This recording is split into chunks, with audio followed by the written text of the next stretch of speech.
Ao vivo, lá em Porto Alegre, temos Silmar César Miller, onde não é feriado, né? O 9 de julho aí não é feriado, Silmar. Bom dia. Muito bom dia, meu caro Otávio. Bom dia aos nossos amigos do Terra Viva. Para bancos, Tavinho, em São Paulo não abre os bancos, mas bolsas, mercado financeiro, agrícola funcionando normalmente. Bolsa de valor, a B3, funcionando normalmente, portanto, o mercado de commodities agrícola aqui em pleno vapor, apesar do feriado importante para os paulistas, hein? 9 de julho. Pois é, tão importante que eu esqueci, que era feijoada. Olha, feijoada é quarta-feira. E hoje é dia de feijoada, hoje é quarta-feira. Mas eu esqueci do feriado e você sabe que eu passo em frente ao Ibirapuera. Se você pegar uma carona comigo, você sabe como é que fica aquilo ali em dia de feriado, né? Ainda mais quando tem prova, sei lá, ciclística ou prova de corrida. Tá um horror, tá um horror. Mas tudo bem, conseguimos. Mesmo quando não é feriado, né, Tavinho? É aquele enrosco total todos Ah, os dias. mas em feriado, aí eles põem a faixa de ciclista, interrompe uma rua de cá, outra rua de lá, fecha em frente à Assembleia. É um pangaré. E eu nem me lembrei. Mas vamos lá. Seguindo, o que temos para hoje aí? Tá bem, mercado financeiro funciona normalmente hoje, não é feriado para o mercado em São Paulo. Dólar com alta de 0,4%, agora há pouco, R$ 5,46 a cotação. Mercado de ações também com o índice Bovespa aqui funcionando normalmente, com queda de 0,5%, o índice Bovespa na B3 em São Paulo. Petróleo no mercado internacional apenas com queda nesta manhã de quarta-feira, 0,5%, 69 dólares e 80 centavos o barril do tipo Brent, que é a referência para o mercado internacional. Bolsas internacionais, Bolsa de Chicago, predominância de quedas nesta manhã. Trigo caindo 0,5%, milho estável nesse momento. Estava caindo, deu uma estabilizada. Soja perde 0,6%, só o arroz tem mostrado comportamento na contramão, está subindo um pouco, 0,7%. Na Bolsa de Nova York, café arábica com queda, ensaiou uma pequena alta ontem, mas não teve como resistir, voltou a cair pela pressão da própria colheita aqui do Brasil, pleno andamento nesse momento, então pressionando os preços do café no mercado internacional. Arábica caindo 0,5%, Robustilões caindo mais, 3,2%. O Brasil aqui está com a perspectiva de safra recorde, inclusive do nosso Conilon aqui, que é referência para o mercado internacional também, assim como do Vietnã. Boi gordo no mercado sul da B3 cai 0,1%. Na contramão temos o algodão subindo em Nova York nesse momento, 0,4%.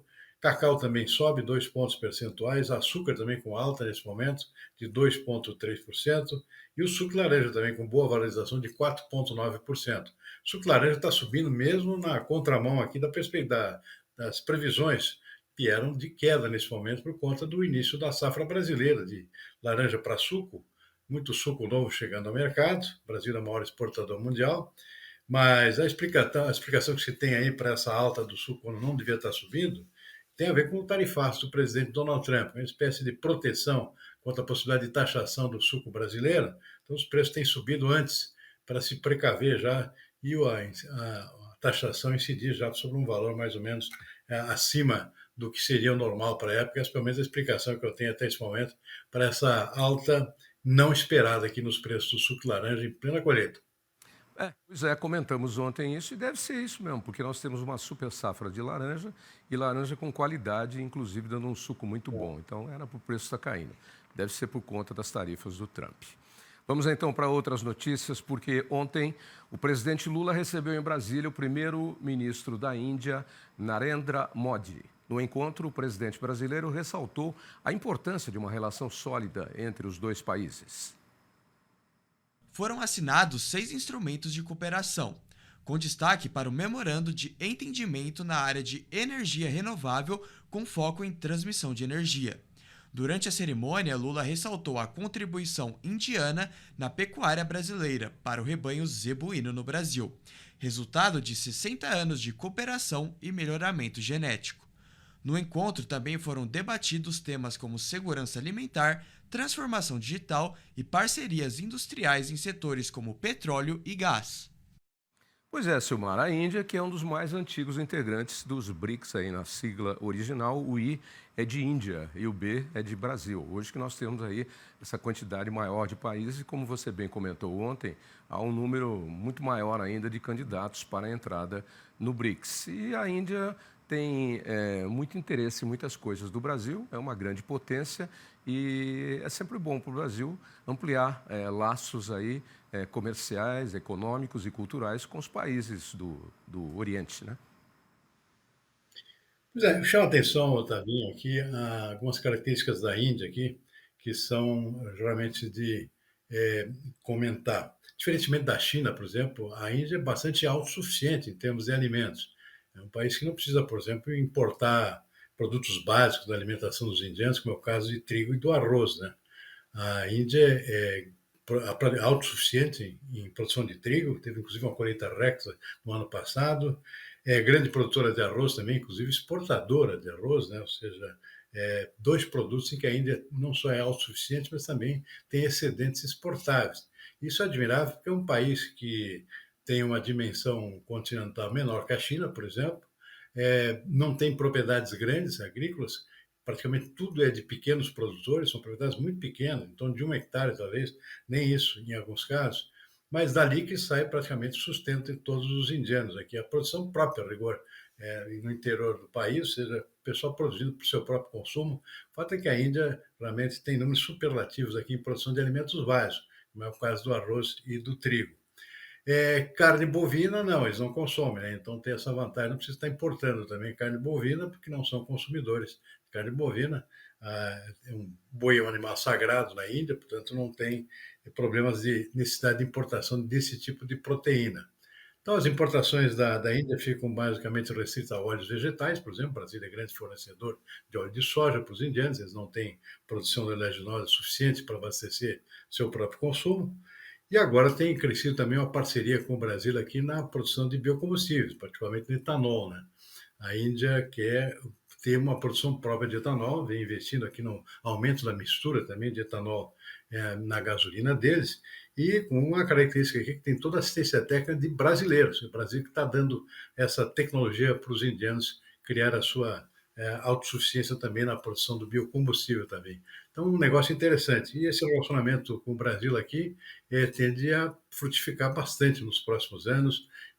Tinha pouca coisa aqui que em termos de relacionamento comercial, em termos de acordos, por exemplo, e agora isso agora começa a prosperar com essa, a partir dessa visita do primeiro-ministro indiano ao Brasil, visita formal aí, nos últimos dias.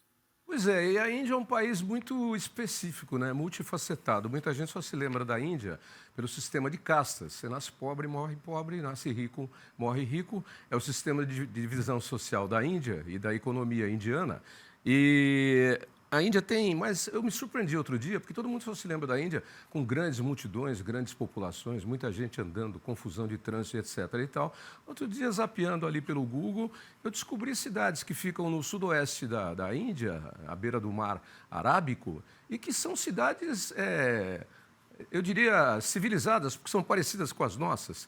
Tem mão de trânsito, tem semáforo, é tudo limpo, tem esgoto, tem água. Então, é um mundo diferente que a Índia tem. A Índia, aliás, tem muitos mundos. E a título de curiosidade, o gado zebu, que é o gado que tem o cupim aqui, né, que é a base do nosso gado, 80% dele veio lá da Índia, né? O pessoal lá de Uberaba que trouxe esses exemplares, os primeiros, há mais de 100 anos aí, trazendo esse gado que hoje predomina no rebanho brasileiro. O resto que a gente tinha aqui antes era gado que veio com portugueses, que veio com espanhol, alguma coisa, mas sempre em pequena quantidade, para puxar carro de boi. Aí esse gado veio para produzir realmente carne, proteína e leite. E hoje, essas exposições que nós temos agora, tivemos a Mega Leite em Minas, por exemplo, tivemos a Feicorte em Presidente Prudente, tivemos já em Uberaba a Exposebu, muitos indianos frequentando essas nossas exposições para conhecer a nossa genética e levar de volta para a Índia a genética, porque eles não comem a carne, mas precisam do boi para ter a vaca para produzir leite. O leite eles produzem. Então, eles estão comprando muita, mas muita genética brasileira e levando de volta aquilo que nós trouxemos de lá. Interessante, não? A história, como ela reverte. Exatamente. Boa lembrança essa do Nelore de volta aqui, né? Devemos tudo aos indianos, essa nossa raça predominante hoje, que é o Nelore. Claro que o Brasil sofisticou o Nelore, né? O Nelore original não era isso que a gente vê hoje aqui no Brasil. O Nelore é um gado brasileiro hoje, né? Embora com origens indianas, né? É impressionante o Brasil também levando de volta essa tecnologia do Nelore para os próprios indianos. É. Mas falta citar mais um dado aí, que está bem interessante, que é o seguinte: a Índia acaba de assumir a posição de maior população do mundo, superou a China, né? A China está com um início de decréscimo do índice de crescimento populacional e a Índia está mandando bala ainda, ou seja, continua crescendo em termos de população, superou a Índia aí, quase 1 bilhão e 500 milhões de habitantes, um negócio impressionante. É um país sui generis, a Índia tem de tudo. Tem tecnologia, tem TI, tem arma nuclear, tem satélite, tem pobreza, tem falta de esgoto. A Índia tem de tudo. A Índia é um negócio interessantíssimo para ser estudado e, portanto, é um grande mercado em potencial. Tem muitos milionários na Índia que produzem carros, produzem equipamentos eletrônicos, equipamentos de informática. A Índia tem muitos milionários, muitos milionários. Enfim, vamos lá, vamos se aproximar da Índia aí também. No boi a gente já está bem próximo, sempre esteve. Vamos se aproximar também. É a maior democracia do mundo, né? Vamos lembrar. Maior Maior, democracia do mundo, né? maior democracia do mundo e cá entre nós, muita gente não sabe. Muito bem armada até os dentes, ninguém mexe com a Índia. A Índia tem um exército e forças armadas poderosíssimos. É um país sui generis. Vamos lá. Vamos seguindo então. Um projeto viabilizado pelo Conselho de Desenvolvimento Econômico de Maringá, em parceria com a Cocamar e outras cooperativas ali do norte paranaense e até municípios da região, vai implantar mais de 200 estações meteorológicas na região para garantir previsibilidade superior a 90% sobre o tempo. Estar por dentro das previsões do tempo tem ajudado a evitar problemas e prejuízos no campo e na cidade. Um outro ponto é a assertividade da previsão. Para ter cada vez mais a certeza da eficiência da informação, a tecnologia nos garante essa tranquilidade. É mais tempo para tomar decisões e evitar perdas na agricultura e consequências maiores na área urbana. Um projeto que está sendo viabilizado pelo CODEM em parceria com a Cocamar, outras cooperativas e prefeituras, vai utilizar a tecnologia Nowcasting, apresentada pela empresa Meteoblue, com a instalação de mais de 200 estações meteorológicas em um raio de 16.500 km² em 60 municípios da região.